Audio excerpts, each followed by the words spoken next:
Hello guys, welcome to anonymous MPPSC aspirant channel. तो इससे पहले वाले वीडियो लेक्चर में हमने देखा था कि कैसे मध्य प्रदेश की सारी कोचिंग्स मिलके बच्चों को मिसलीड कर रही हैं, मिसगाइड कर रही हैं, क्योंकि अभी रिसेंटली सिलेबस चेंज हुआ है और मेजॉरिटी ऑफ द जो कोचिंग्स हैं एमपी की वो ये क्लेम कर रही हैं कि हम 5 से 6 महीने में आपका नया सिलेबस प्रिपेयर करवा देंगे। आप अपना सिलेबस उठाइए मेंस का, और सिलेबस उठा के देखिए कि इतना सिलेबस है। मेंस एमपीपीएससी मेंस के सिलेबस को अच्छे ढंग से प्रिपेयर करने के लिए कम से कम 1 से 1.5 साल लगता है, वो भी अगर आप कंसिस्टेंसी के साथ पढ़ते हैं तो कोचिंग वाले ये कैसे कह सकते हैं कि 5 से 6 महीने में आपका मेंस कवर करवा देंगे। आपको किसी से कुछ नहीं पूछना है, सिलेबस उठाइए और चेक कीजिए, आपको समझ में आ जाएगा।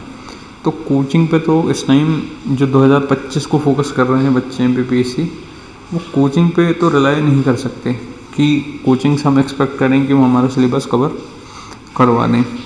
तो मैंने ये इनिशिएटिव चालू किया है कि मैं खुद पर्सनली सेल्फ स्टडी कर रहा हूँ, और मैं जितना भी सिलेबस कवर करते जाऊँगा उसके टॉपिक्स के वीडियो लेक्चर्स बना के मेरी जो पर्सनल लर्निंग से जो एक्सपीरियंस है वो वीडियोस के थ्रू यूट्यूब पे शेयर करूँगा। ये लेक्चर्स फ्री ऑफ कॉस्ट रहेंगे और इसके नोट्स भी फ्री ऑफ कॉस्ट रहेंगे, बट नोट्स मैं थोड़े समय बाद प्रोवाइड करूँगा। वो इस बात पर डिपेंड करेगा कि आप लोगों का रिस्पांस कैसा रह रहा है। अगर रिस्पांस ठीक रहा तो फ्री ऑफ कॉस्ट नोट्स भी बहुत जल्दी प्रोवाइड कर दिए जाएंगे।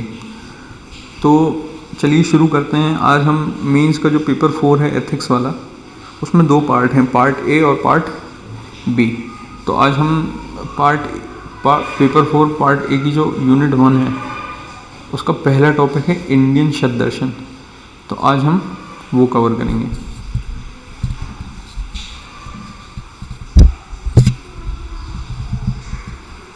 तो हम क्या क्या देखेंगे इस वीडियो लेक्चर में। सबसे पहले तो हम इंट्रोडक्शन देखेंगे, then we will see the schools of Indian philosophy, और स्कूल्स के अंदर कौन कौन से आते हैं, जैसे सांख्य आता है, न्याय आता है, ये सब देखेंगे। तो वीडियो स्टार्ट करने से पहले ये देखते हैं कि फ़िलोसफी का मतलब समझना बहुत ज़रूरी है। What does philosophy mean?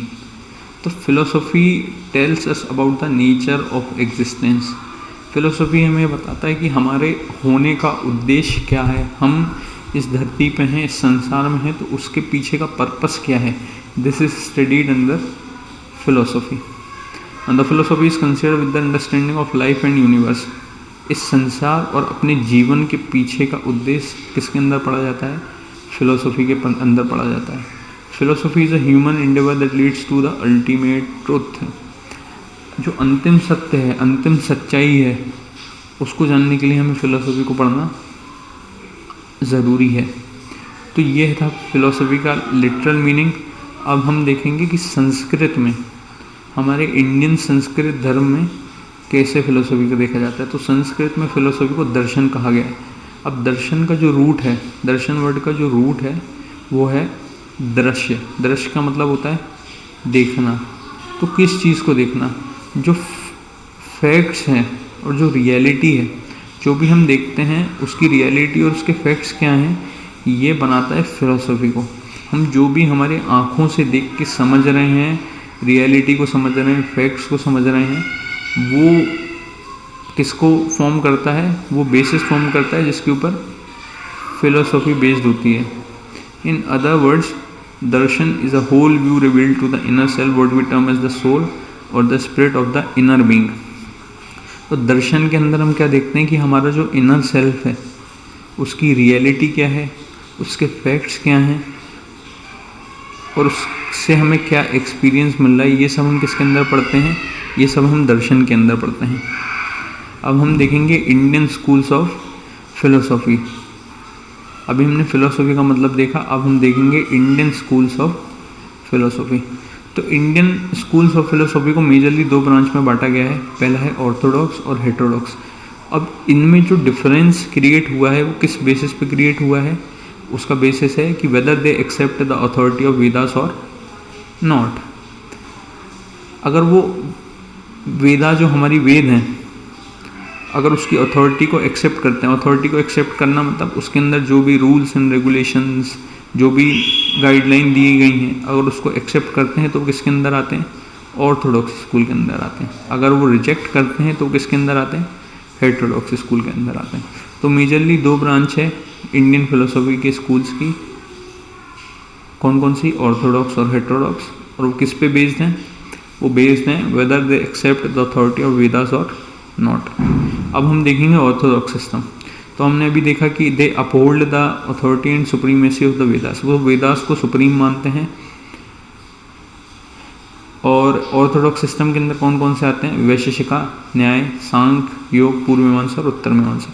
आपने अगर प्रीलिम्स दिया होगा इस साल का या प्रीलिम्स के लिए प्रिपेयर किया होगा तो आपने वैदिक लिटरेचर वाला जो पार्ट है हिस्ट्री में, उसमें देखा होगा कि ये इनके फाउंडर्स और ये स्कूल्स के बारे में थोड़ी डिटेल पूछी जाती है। तो ये वही सेम स्कूल हैं, बस मेन समय में इसको थोड़ा सा डिटेल में पढ़ना है कि वैशेषिका स्कूल जो ऋषि कनद इसके फाउंडर हैं, तो वैशेषिका स्कूल के अंदर क्या आता है, न्याय के अंदर क्या आता है, सांख्य, और ये एक दूसरे से कैसे अलग हैं।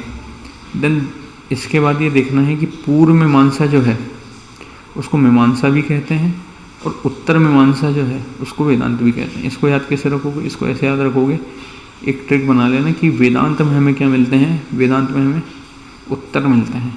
तो ये याद हो जाएगा कि उत्तर मीमांसा किससे रिलेटेड है? वेदांत से रिलेटेड है।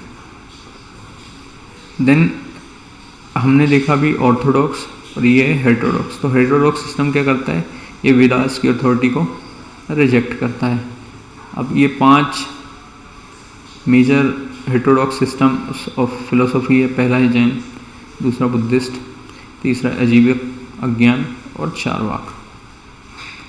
अब हम ऑर्थोडॉक्स स्कूल के अंदर जो जो आएंगे, सांख्य आएगा, वैशेषिक आएगा, योग आएगा, न्याय आएगा और बाकी भी 2 आएंगे, मीमांसा और पूर्व मीमांसा। इनके मीनिंग को भी समझेंगे। तो हम स्टार्ट करते हैं सांख्य स्कूल ऑफ इंडियन फिलोसॉफी से। तो सांख्य स्कूल के फाउंडर कौन थे? कपिल मुनि थे, जो सेज कपिल, उनने सांख्य स्कूल ऑफ इंडियन फिलोसॉफी को खोजा था, डेवलप किया था। अब सांख्य के अंदर 2 बेसिक डॉक्ट्रिन्स, 2 बेसिक प्रिंसिपल्स, सिद्धांतों को मिलाया जाता है, पहला सांख्य और योग के। तो सांख्य रिप्रेजेंट करता है थ्योरी वाले पार्ट को, सांख्य स्कूल क्या रिप्रेजेंट करता है? थ्योरी वाले पार्ट को। और योग स्कूल क्या रिप्रेजेंट करता है? Application of this theory.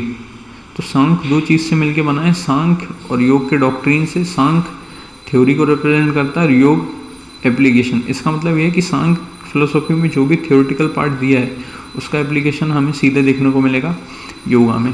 अब सांख्य स्कूल ऑफ इंडियन फिलोसॉफी का पहला फीचर क्या है? पहला फीचर है ड्यूलिस्टिक रियलिज्म। ड्यूलिस्टिक रियलिज्म का मतलब होता है जो 2 चीज़ों को इक्वली, 2 चीज़ों में इक्वली विश्वास रखता है उसको बोलते हैं ड्यूलिस्टिक रियलिज्म। तो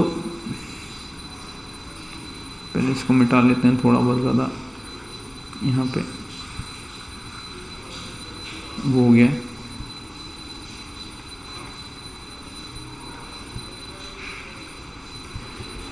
सांख्य 2 चीज़ों के एग्जिस्टेंस पे बिलीव करता है, पहला है प्रकृति और दूसरा है पुरुष। इन दोनों का मीनिंग समझेंगे।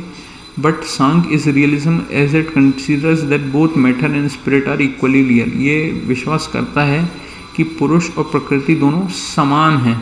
अब पुरुष और प्रकृति का मतलब समझेंगे हम।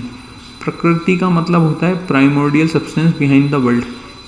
इस संसार के पीछे बनने में जो भी प्राइमरी मैटर है उसको क्या बोलते हैं? उसको बोलते हैं प्रकृति। It is the material cause of the world. अब इस वर्ल्ड में जो भी मटेरियल चीज़ें हमें देखने को मिलती हैं उसका कॉज क्या है? प्रकृति है। प्रकृति is the first and ultimate cause of all gloss and subtle objects. जितने भी ग्रॉस जो हम हमारी आंखों से देख सकते हैं और सटल जो हम महसूस कर सकते हैं, इन सब का कॉज क्या है? प्रकृति। तो प्रकृति को आप जब एक्सप्लेन करेंगे तो कैसे एक्सप्लेन करेंगे कि प्रकृति प्राइमोर्डियल सब्सटेंस है इस धरती के बनने के पीछे, then it is the material cause of the world, then it is the first and ultimate cause of all gross and subtle object जो आप देख सकते हैं और महसूस कर सकते हैं। उन सब का कारण क्या है? उन सब का कारण है प्रकृति। और पुरुष क्या है? पुरुष है सेल्फ, स्पिरिट, जो हमारा इनर सेल्फ है, हमारे अंदर का सेल्फ है, और जो हमारी आत्मा है, स्पिरिट है, ये क्या है? यह है पुरुष। अब प्रकृति के 3 गुण हैं। सांख्य स्कूल में 2 पार्ट हैं, 2 पार्ट को एक्सेप्ट करता है, पुरुष और प्रकृति। अब प्रकृति 3 गुणों से मिलके बनी है, सात्विक गुण, रजस गुण और तमस गुण। ये आपने कभी ना कभी सुने होंगे कि बहुत ज़्यादा सात्विक है, तामसी है। तो ये सांख्य स्कूल के गुण हैं, प्रकृति के गुण। अब सात्विक गुण क्या बताता है? Happiness, wisdom, joyful. तो कोई भी पुरुष जो हमेशा खुश रहता है, जिसके पास विजडम है, जो ब्राइटनेस की तरफ मूव करता है, उसको बोलते हैं कि उसके अंदर सात्विक गुण या सत्व ज़्यादा है। देन रजस गुण क्या होता है? जो हमेशा कर्मशील रहता है, जो जिसके अंदर एक्शन की भावना रहती है, जो पैशनेट रहता है चीज़ों को कंप्लीट करने के लिए, उसके अंदर हम बोलते हैं कि रजस गुण ज़्यादा है। देन तीसरा है तामसी। तामसी रिप्रेजेंट इग्नोरेंस एंड इनएक्शन, अज्ञान और कर्म ना करने की इच्छा, ये आता है तमस के अंदर। तो प्रकृति 3 गुणों से मिलकर बनी है, सात्विक, रजस और तमस। तो अब इसके बाद हम देखेंगे Sankhya and the theory of knowledge. Sankhya philosophy का जो नॉलेज है वो किस बेसिस पे बना हुआ है? 3 बेसिस पे बना है, परसेप्शन, इन्फ्रेंस और टेस्टिमनी। अब बताता हूँ परसेप्शन क्या होता है। अपने जितने भी सेंस हैं, 6 सेंस हैं, आईज, नोज, टच और बाकी के जो भी सेंसेस हैं, उनके बेसिस पे हमें क्या सीखने को मिलता है, क्या देखने को मिलता है, उसको बोलते हैं परसेप्शन। दूसरा बेसिस क्या है? इन्फ्रेंस। इन सेंस को यूज़ करके आपने जो भी एनालाइज किया वो होता है इन्फ्रेंस, अनुमान, प्रत्यक्ष अनुमान। और तीसरा है शब्द। आपके अलावा लोगों ने अपने परसेप्शन और अपने इन्फ्रेंस के बेसिस पे जो भी सीखा है वो आपको बताएंगे। तो दिस इज शब्द, टेस्टिमनी।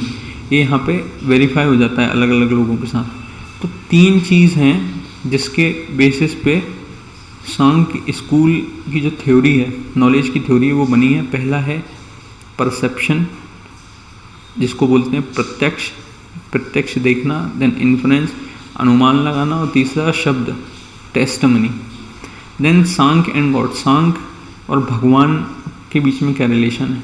तो Sankhya school rules out the existence of God. Rules out the existence of God का मतलब ये होता है कि ये भगवान के एग्जिस्टेंस में बिलीव नहीं करते हैं। ये क्यों नहीं करते हैं? ये बोलते हैं कि the existence of God can not be proved and that the God does not exist. ये बोलते हैं कि जब भगवान के एग्जिस्टेंस को हम प्रूव नहीं कर पाएंगे तो हम ये मानेंगे कि भगवान नहीं होते हैं।